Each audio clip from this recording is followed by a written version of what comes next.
Problem రాకూడదు కదా. ఒక్కసారి ఆలోచించు. అవును, నువ్వు చెప్పింది కరెక్టే. అయితే ఇప్పుడు నన్ను ఏం చేయమంటావు మరి? మనం కొంతకాలం లివింగ్ రిలేషన్షిప్లోనే ఉందాం.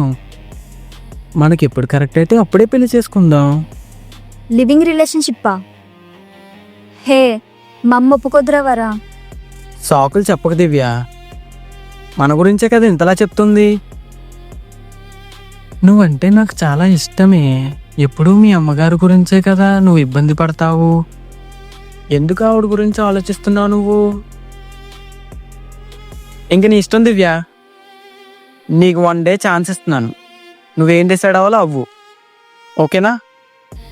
బాయ్.